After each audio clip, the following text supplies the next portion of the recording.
નમસ્કાર મિત્રો, ગુજરાતી વાર્તા સાંભળવા માટે આવ્યા છો. ચાલો આપણે વાર્તાની શરૂઆત કરી. અમદાવાદના એક નાનકડા ગામમાં ઋષિ અને નીતા નામના બે યુવાનને પ્રેમ હતો. બંને એક જ શાળામાં ભણતા હતા અને તેમના દિલ એકબીજાના માટે ધબકતા હતા.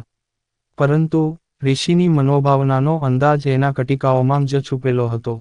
નીતા માટે ઋષિનું મૌન એ મંત્ર જેવા લાગતું હતું. તેનો પ્રેમ સચોટ અને નિખાલસ હતો, પરંતુ તેને એ મૌનના માધ્યમથી વ્યક્ત કરવાની રીત અપનાવવી પડતી. ઋષિની આંખો અને તેના નરમ છાયાંતે નો વાતચીત કરી નાખી, પણ તે કદી શબ્દોમાં પોતાનું દિલ ન પ્રગટાવતું.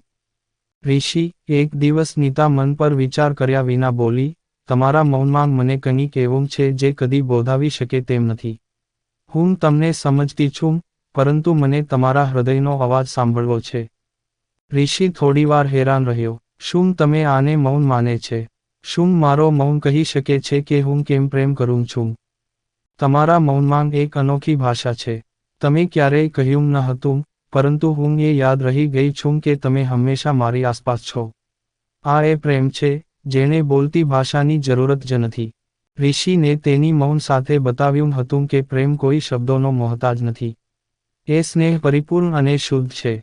નીતા અને ઋષિનો પ્રેમ ક્યારેક ઉચ્ચાર કરવામાં નહીં, પરંતુ ટૂંકા અને સચોટ ક્ષણોમાંથી પ્રગટતો રહ્યો.